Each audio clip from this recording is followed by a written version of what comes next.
Saudara-saudara yang terkasih dalam Kristus, kematian bagi kita, kebanyakan orang, adalah sesuatu yang begitu menakutkan. Kematian menjadi sesuatu yang sangat ditakuti. Tapi ternyata ada kematian yang tidak perlu ditakuti, atau kematian yang bahkan membawa kedamaian atau ketenangan. Suatu ketika saya berkesempatan untuk melihat dan menghadiri kematian seorang ibu. Bahwasanya dia dikelilingi oleh anak-anaknya dan sanak saudaranya. Ketika ibu ini berpulang, dia tidak menangis, dia hanya diam, kemudian tersenyum menyongsong kematiannya, dan dia dikelilingi oleh orang-orang yang dicintai dan dikasihinya. Kematian yang semacam ini bukanlah sebuah kematian yang menyedihkan, tetapi merupakan sebagai bagian dari kematian yang menenangkan. Saudara-saudariku yang terkasih, ketika kematian datang menghampiri, kita merasa takut. Tetapi ketakutan itu bukanlah soal kematian itu, tetapi soal rasa kesepian. Kesepian dapat membuat siapapun dari kita untuk bergetar, menjadi panik ketakutan dari dalam diri. Sebaliknya ketika kematian dikelilingi cinta dan kehangatan, maka ada kebahagiaan, ada sukacita, ada kehangatan yang tidak dapat dikatakan. Karena sukacita seringkali tidak harus dengan tertawa.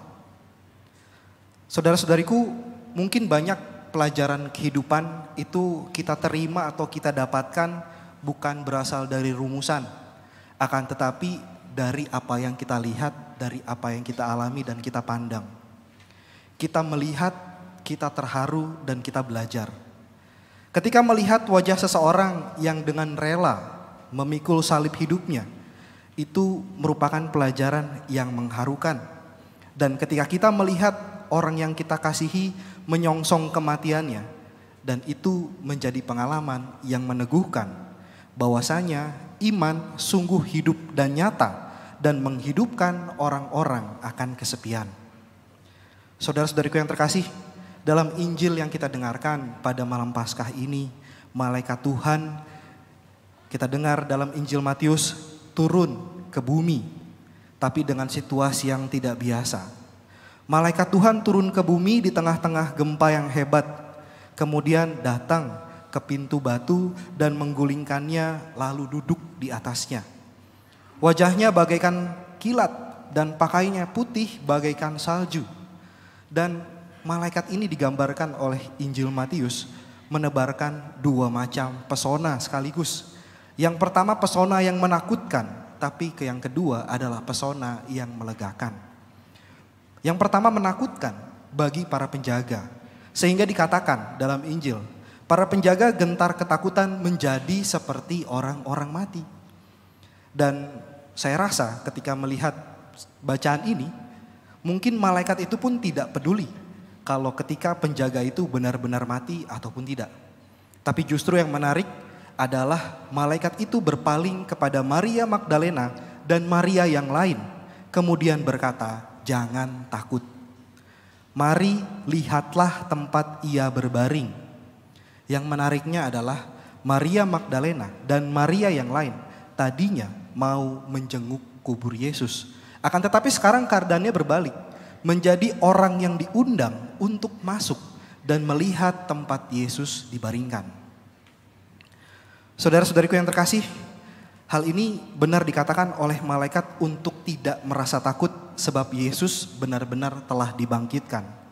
Di dalam bahasa kitab suci tidak pernah mengatakan bahwa Yesus bangkit dan berjalan sendiri, tetapi bahwa ia dibangkitkan. Ini mau menegaskan kepada kita bahwa Allah bekerja dan Allah membangkitkan dia. Maka semua orang yang pernah menyerang Yesus, yang menyalibkan dia, sudah sepantasnya merasa ketakutan. Tetapi bagi mereka yang selama ini setia mengikutinya, dan kini sudah sepantasnya mengalami sukacita yang tidak terkatakan.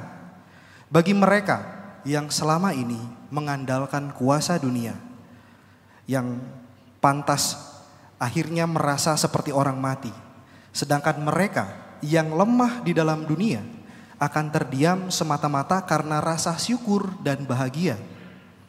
Saudara-saudariku yang terkasih, dalam perjalanan hidup kita, apakah yang sudah kita andalkan selama ini? Apakah itu harta? Apakah itu relasi? Ataukah itu jabatan? Ataukah kepandaian kita yang selama ini kita unggulkan, yang menjadi pegangan hidup kita? Kalau itu yang diandalkan selama hidup kita, maka kita akan kehilangan selamanya, atau kita akan kehilangan segalanya saat kematian datang menjemput kita. Kita akan merasa kesepian.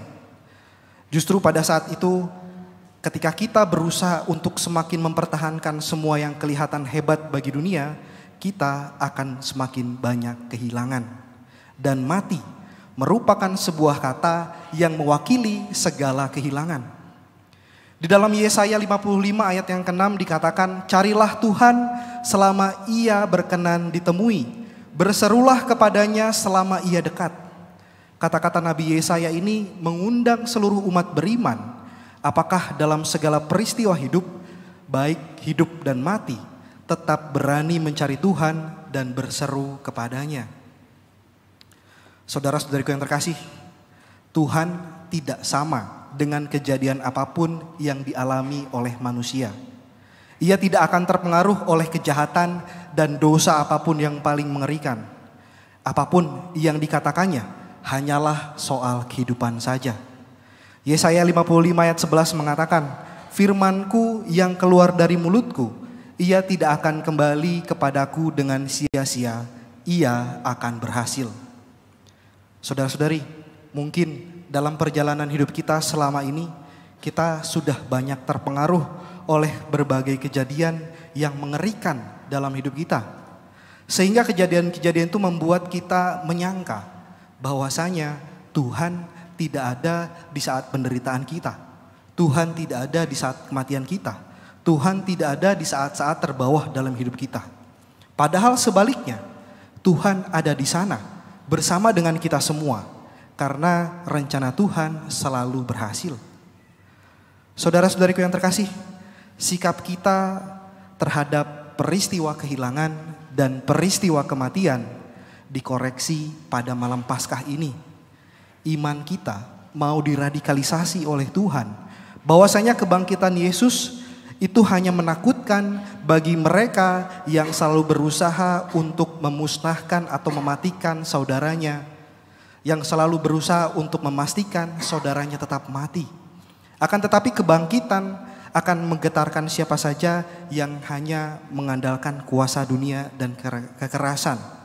Sebaliknya, kebangkitan justru akan menjadi pusat kelimpahan dan kekuatan ilahi dan kebahagiaan dan rasa bangga karena iman bagi mereka yang setia. Saudara-saudariku yang terkasih, kita tidak boleh takut kepada mereka yang merasa mampu mematikan saudaranya. Kita tidak perlu takut akan kematian yang seperti itu, karena kita sudah pernah mati dari manusia lama. Seperti Paulus menegaskan bahwa kita mati dan juga dibaptis dalam kematian Kristus. Maka saudara-saudariku yang terkasih, kehadiran Yesus di dekat kuburnya tidak membuat Maria Magdalena dan Maria yang lain itu lari ketakutan. Mereka justru mendekatinya dan memeluk kakinya dan menyembahnya. Dan kita yang masih hidup belajar banyak dari kebangkitannya. Dan itu semua tidak perlu berbagai macam rumusan yang macam-macam atau rumit, tetapi cukup dengan melihat dan memandangnya, serta kita belajar dari apa yang ditunjukkan oleh Kristus. Haleluya, Tuhan memberkati.